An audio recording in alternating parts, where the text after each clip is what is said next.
Hello and welcome to the Pig and Whistle Tales from Azeroth. As always, here at the Pig and Whistle in Stormwind, I go through a variety of subjects with regards to World of Warcraft. So grab a bottle or a pint, sit back and enjoy.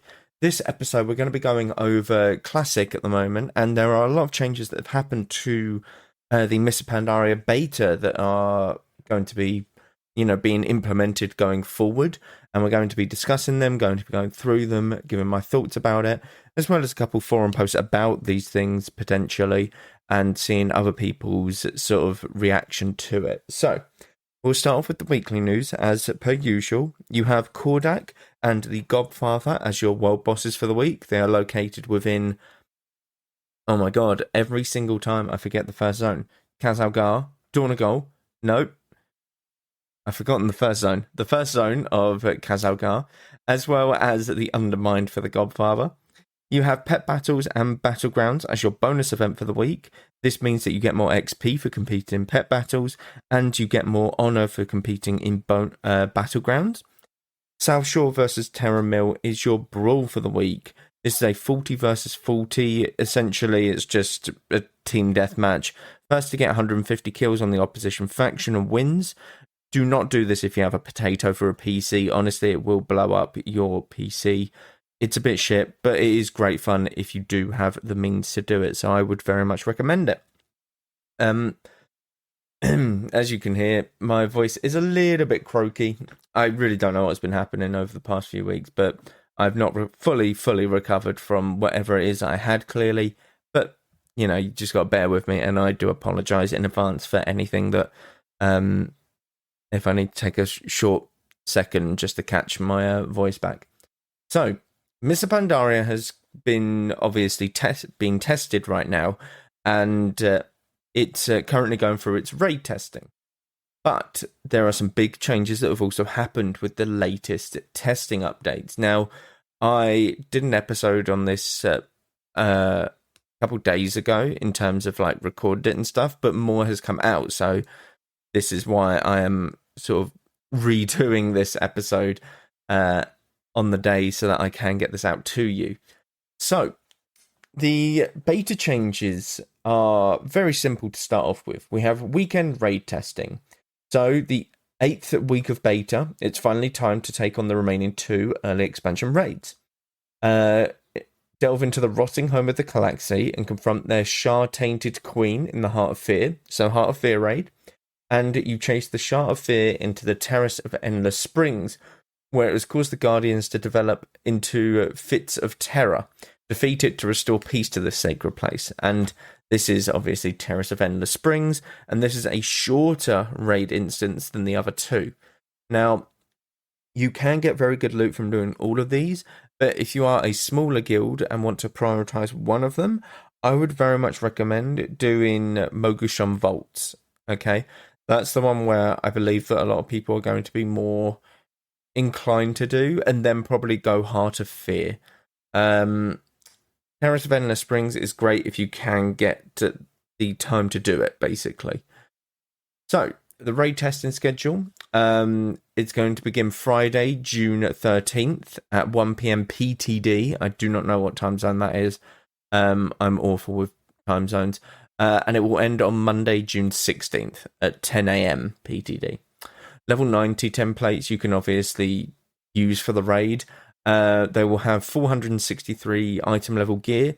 This is heroic dungeon gear. And there are also vendors in both of the cities within Mists of Pandaria, as well as Orgrimmar and Stormwind to purchase certain things if you want to change up gear or anything like that. Get some flasks, potions, etc. for the raid testing. Again, and this is also where you will teleport to the raid. You can talk to an NPC within these cities to teleport you to these raids and get you there quickly so that you may begin testing as efficiently as possible. Something that is different in this build, though, is something called Celestial Dungeons. Okay? Celestial Dungeons, now I haven't read this or gone through it much, but I'm believing it's the Mythic Plus version, or the tougher version of dungeons that we've had in Wrath of the Lich King, Cataclysm, etc. Celestial Dungeons is a new optional game mode that will allow that is now available for testing. Please leave any feedback in the thread. Celestial dungeons can be entered by using the automated group finder tool. They require a minimum item level of 435 to queue, the same as heroic dungeons. Please note that to get the intended difficulty experience, they appreciate your feedback running the dungeons on level 90 character templates, which makes sense because they want to figure out if this is the optimal item level that you should be going into these dungeons to get the most out of it, etc.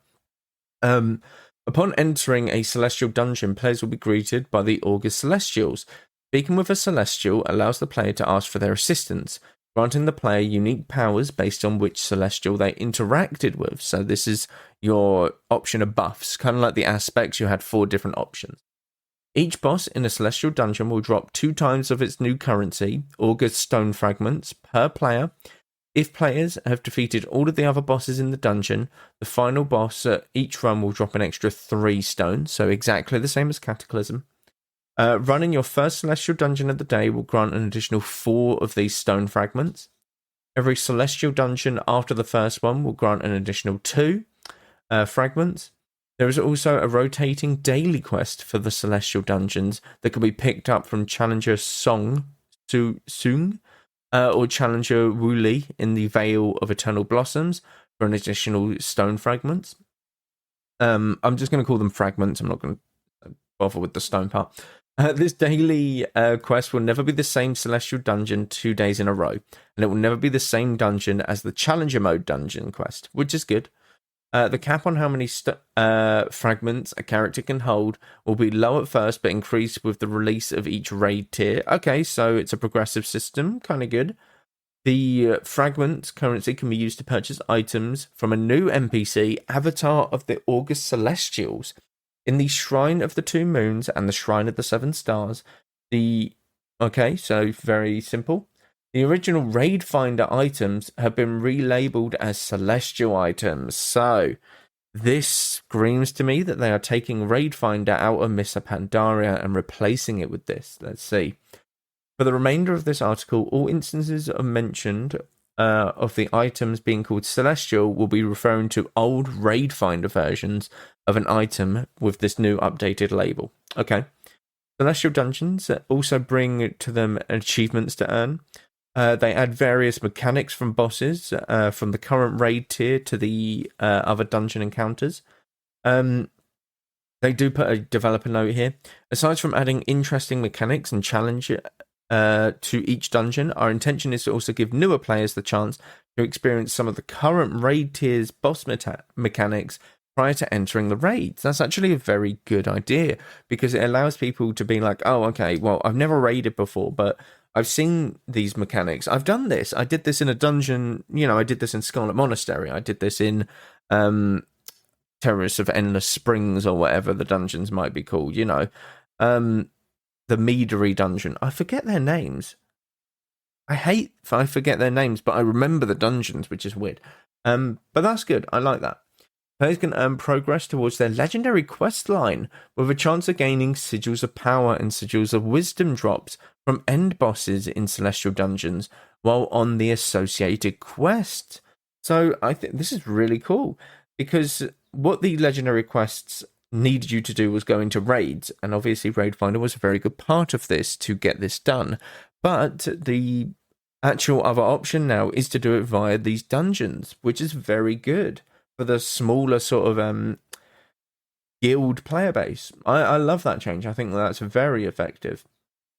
To somewhat mimic how Raid Finder content was originally released, Celestial Dungeons will become available 2 weeks after the release of Mogushon Vault.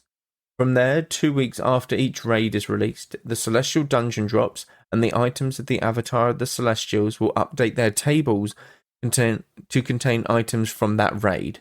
Upon first release, items available to be purchased are all Celestial items from Mogushon Vault, Satchel of Celestial Chants containing a handful of lesser charms and stuff, commendations, so this is your rep tokens as well as justice points, and valor points. Once the Heart of Fear releases, you'll be able to get Celestial Tier 14 chest and leg tokens, and all celestial items from Heart of Fear. Okay, and then once Terrace of Endless Springs releases, no new items will be added to the vendor until 2 weeks after that raid will be released. Upon the 2 weeks elapsing, you can buy the tier 14 and tier heads and hands tokens, and all the celestial items from Terrace of Endless Springs. So these items are not going to be as good as your normal raid gear. They're not going to be as good as your heroic raid gear. They are raid finder gear. They are now called celestial gear. Okay, it's very simple, very easy, and I think honestly better. I definitely think that it's better. I think that, in my opinion, you should have kept raid finder, mainly due to the fact that some people might not have ever been able to experience the raids, and this is their only chance to do so, and raid finder is the way of doing it. But I get that, you're trying to appeal to the people who want more of a community based around that, and raid finder did take that away from sort of guilds, because you could just go, yeah, I've experienced the raid. Oh, I did it on raid finder. It's kind of like, oh, okay. So you didn't really do the raid like fully, but you still did the raid. Fair enough. Okay. I still think that they should have kept raid finder, as it's a personal preference. Then if people want to do that instead of the dungeons, they are more than welcome to. But again, I'm not against these changes. I think that it's very good. The biggest change, however, is this. They are doing class updates. As we've been reviewing the class design in the original Mists of Pandaria, we recognise that classes changed, sometimes substantially, over the course of the expansion from phase to phase. For our classic expansions, we start with class design of the final patch of the original expansion, and for Mists of Pandaria Classic, that is patch 5.4.8. Okay, very simple. Unfortunately, classes in 5.4.8 are not designed with each phase's content, such as the first raid tier in mind, and with no changes to classes, this would leave some in an odd state in each phase. To address this, we have gone class by class, specs by spec, and made changes. Okay, these changes aren't going to be massive, surely. Many of these changes are simply reverting updates to classes that were made throughout the original Mists of Pandaria. In some cases, we also brought forward fixes to classes that were not made until Warlords of Draenor pre-patch. So we have Mists of Pandaria, but some classes have Warlords of Draenor pre-patch adjustments to them, which is insane. We have indicated the source of each adjustment at the end of each class change, noted below. Some classes have also received an early buff, despite being expected to scale well in Mists of Pandaria Classic. Our intent here is to give certain specs more power to balance them early in the expansion, but we already plan to revert many of these buffs made to the specific specs as the expansion progresses, and these specs naturally scale back up to their expected level. So the reason they're doing this is obviously so that you have an even playing field. You have a very good variety of specs that are competing in terms of raid spots. So the Warlock's not doing 15% more damage than the Balanced Druid, or the Balanced Druid's not doing 20% more than the Warrior kind of deal. This is so that it's very even, and that people can enjoy their class without feeling like, oh, I'm so underwhelmed because I'm doing no damage kind of deal. We've also made changes to the functionality of certain abilities, glyphs and talents for specific classes or specific specs within a class. To be clear, this means that if other specs within a class also have access to the same abilities, glyphs or talents will only function in the changed manner for that spec specified. Specifically regarding PvP, this is the most PvP blue post we've ever gotten. All of the following changes will not impact on instanced PvP. These class changes, including changes to masteries and glyphs, will revert back to their 5.4.8 functionality when characters enter PvP instances, such as arenas and battlegrounds. The only exception to these changes reverting to their 5.4 state are changes that include items and set bonuses. Those changes will not revert upon entering PvP instant.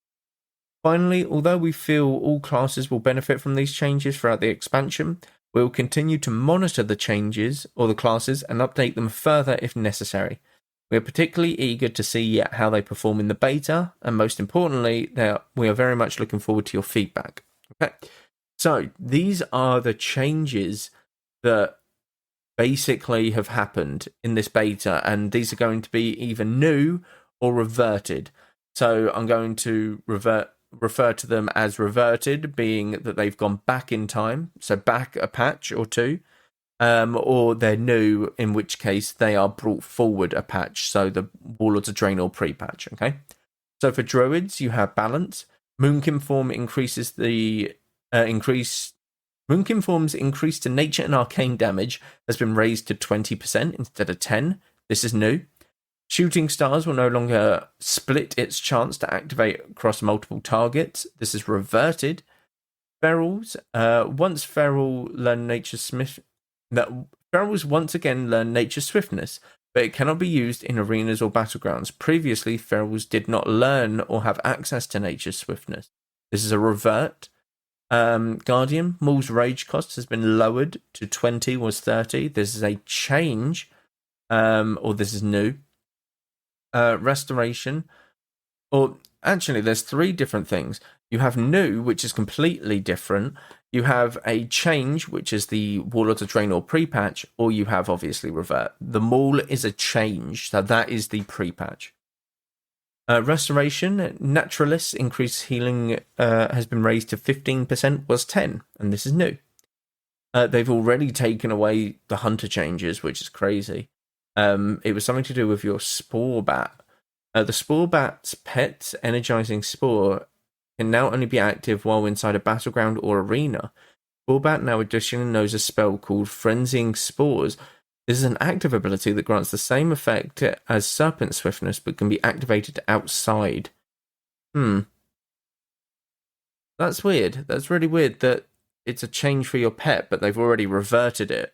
That's. I wonder why. For Mage, your combustion percentage of Ignite's tick damage has been increased to 50%, was 20. This is a revert. For Mistweaver, the Teaching of the Monastery, Crackling Jade Lightning damage bonus has been lowered to 25, was 100. I'm not really sure this was needed, but sure. This is new. Manatee's mana return has increased to 5, was 4. This is new. Surging Miss cost has been lowered to 13%. Wait, yeah. This was 8.8%, so it's like a 7.6% damage or mana, like lower cost. This is new. Rushing Jade Wind will now cancel on the Mistweaver Monk when they enter a stance of the Wise Serpent. This is new.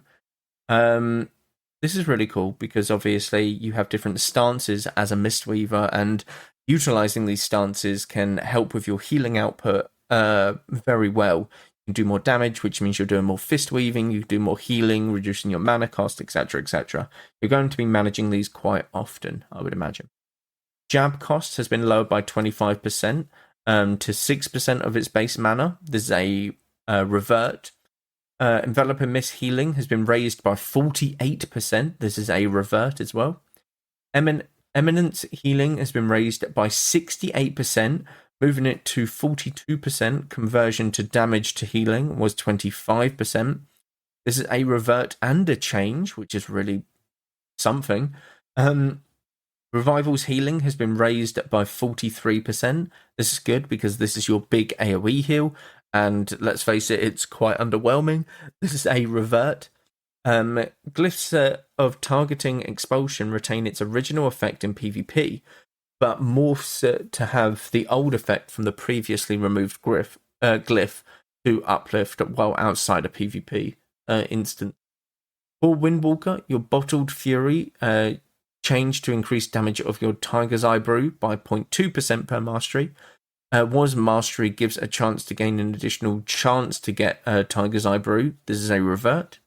Your Tiger's Eye Brew starts with 3.5% damage per stack, plus 1.6 from base mastery, was 6% per stack, unaffected by mastery. So you can stack mastery. This is a revert and new.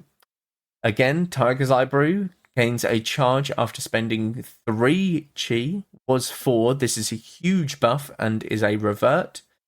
And tier 15 for Windwalker Monks, 4 set bonus, reverted to you have a 10% chance to gain an additional charge of Tiger's Eye Brew every time you change your you gain a charge of it. This is a revert as well. So again, you've got a bit of changes for monks. I would imagine monks went through a lot of changes throughout Mists of Pandaria as they were the class introduced. So it's kind of like Death Knights when they were introduced back in Wrath of the Lich King. They went through so many changes. It's ridiculous. For Paladins, you have Holy. Your Eternal Flames periodic healing has been lowered by 28%. This is a revert. Your Eternal Flames periodic can activate Illuminating Healing, though. This is a revert. And Illuminated Healing's base value has been raised by to 12%, was 10. This is again a revert. Protection, the damage reduction from Sanctuary has been raised to 20%, was 15. This is a new change. The shielding on Sacred Shield has been raised by 43%. This is a revert. For Rets, you have Divine Storm, Crusader Strike, Judgment, Hammer of the Righteous, Hammer of Wrath, and Exorcism have all had their damage raised by 10%. This is new. 10% across the board is massive, by the way. And your Templar's Verdict damage has been raised by 20%. This is a change. Now, this is a massive buff for Ret Paladins. That's crazy, that buff. Yeah, that's just an outright overhaul damage increase. So that's kind of crazy. They must have really been underperforming. For Priests, your talents of Divine Start and Halo now obey AoE cap rules, 20 targets for damage and 6 for healing, before they start splitting the effect's total number. This is a revert. Issue originally moved to the 6.0 pre-patch. Very simple. The maximum times Cascade can bounce has been lowered to 3, was 4. This is a revert.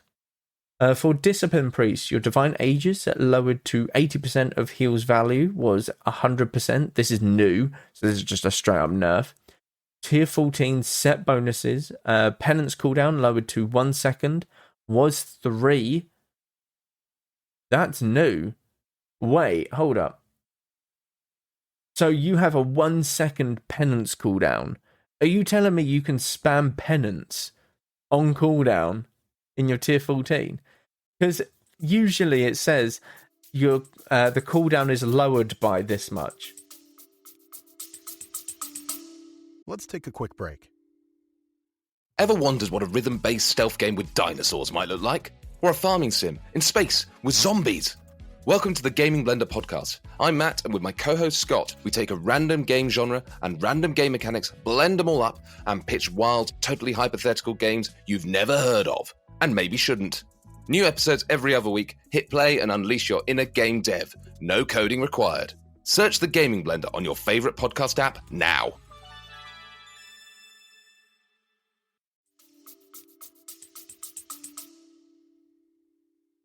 Or it's lowered by 1 second. But this says your penance cooldown is lowered to 1 second. Was 3 seconds. So am I tripping, or is that a 1 second penance cooldown? I don't know. Developer note, this bonus brings penance to 8 seconds like the original 5.0. Okay, it's just a typo then. It's just a typo. Okay, it's not a 1 second penance. I'm going crazy with that. It is reduced by 1 second. Very simple. Atonement healing from damage lowered to 70%, was 90%. Okay, this is a change. Divine Star for Discipline Priest has had its healing lowered by 25%. This is a partial revert and a change. Spirit Shell's active duration raised by 50% to 15 seconds, was 10 seconds. So this is a buff for that ability as well. For Shadow, you generate Shadow Orbs passively while outside of combat. This is new, and this is a big buff, by the way, because it allows Shadow Priest to start fights with Shadow Orbs, which increase your burst damage, essentially. Shadow Form's damage increased has been raised to 30%, was 25%. This is new. And again, this is just a straight up buff for Shadow Priests.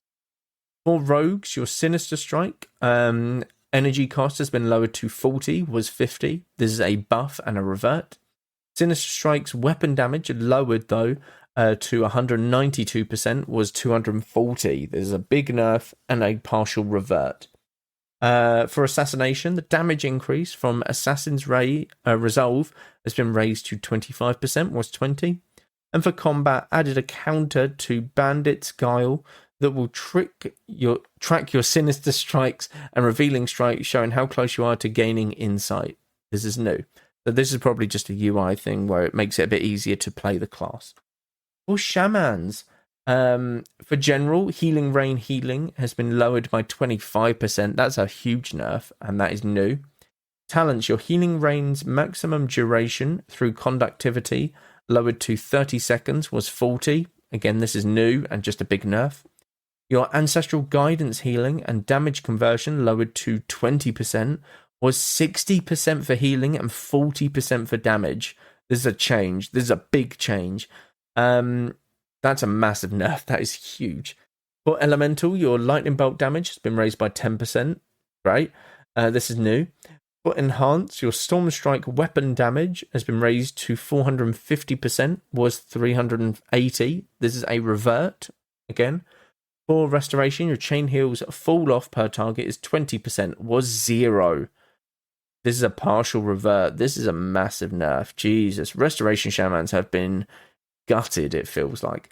Riptide mana cost raised by 15%, partial revert. Yeah, Shamans have been really roughed up. It's like they're kind of in the playground. They're getting beaten up, and it's that South Park, or not the South Park, it's the Simpsons, where it's like, stop, it's already dead. Yeah, poor Restoration Shamans, man. That's kind of rough. Again, they're looking to revert some of these in the near future or as the tiers progress, so I wouldn't be too worried about it. And I would imagine they're trying to bring everything on par with each other, although, I don't know, it's tough to say if it's best to buff or nerf something, because you don't want everything super buff so that the raids are too easy, kind of.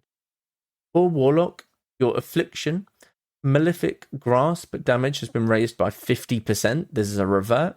The damage your Malefic Grasp causes to other dots to deal, has been raised to 50%, was 30.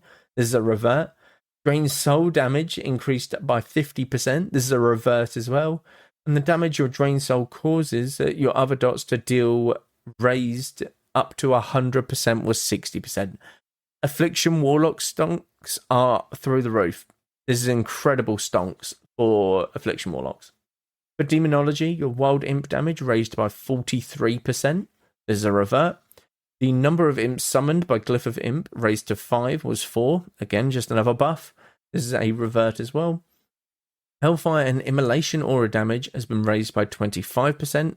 Revert. All of the Warlock stuff's revert, so I'm not going to keep saying it. Chaos Wave damage raised by 50%. Okay. Again, Demonology stonks through the roof. And then for Glyphs, Glyph of Eternal Resolve retains its original effects in PvP, but morphs to have the old effects from the previously renamed Glyph of Everlasting Affliction while outside of PvP instances. While not in PvP, the Glyph of Eternal Resolve now increases the duration of the damage over time spells associated with the old Glyph by 50%, but it decreases their damage by 20%. Very simple. For Warriors, the last class, General, absorbing damage or taking damage while in Berserker stance now grants a Warrior's Rage. Previously, only taking damage to your health bar granted Rage. This is huge, actually, because this allows it to become more viable, because you want as much Rage as you can as a Warrior. And being in Berserker stance and only getting Rage via taking damage, you're not going to be doing that. Okay? Your tanks are going to have aggro in raid, so you're very limited to not having this in a raid instance. So this is very good. For Fury, and these are the only changes, these are all new, okay? Raised Berserker auto attack damage increased, been raised to 15%, was 10. Raised Berserker offhand damage increased and raised to 30%, was 25. And the duration of Berserker Rage and Enrage has been raised by 33%. So it's now 8 seconds instead of 6. This is massive buffs all around for Fury Warriors, and overall very good. So, what we know is that they are looking to change Mists of Pandaria. Okay? Mists of Pandaria was a very solid expansion, and I will say that it was a very, very solid expansion.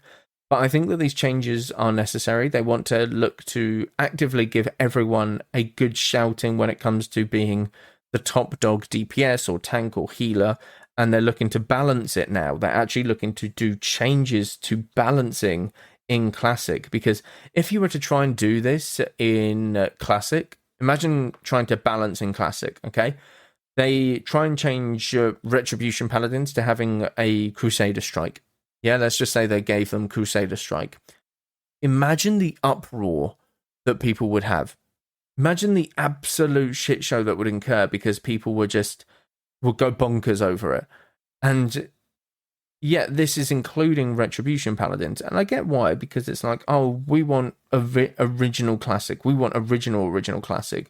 If people want to play Ret Paladins and just hit something and do nothing and play with one hand on their keyboard, fine. You know what? Fine, I'll enjoy it and I'll, play it. But I'm glad that they're doing these changes. I think that these are very good. These are very needed, because playing a class that feels underwhelming in a Classic expansion feels awful. It makes you not want to play that class. It makes you not want to do anything extra on that class. It makes you not want to do the dungeons, the raids, any sort of content. So I'm glad that they are attempting to balance it. And I think that this is something very good going forward, and that's needed. But my voice is starting to die, so I do have to end it there. Thank you all very much for listening. Do check out all of the socials down below. Constant stuff happening. Let me know, what do you think on Mists of Pandaria? I think it's going to be better than Kata. I don't think it could be worse. I think it's going to be a very solid expansion. And I really hope that everyone does give it a good go. If you've never played it, I think you'll enjoy it. If you've played it before and you're in a guild currently and you're looking to enjoy it, please do. I think it's a very solid expansion and everyone can get behind it. But do check out the Etsy shop. Multiple things happening over there. Thank you all very much once again, and go with Valor, friend. Goodbye all.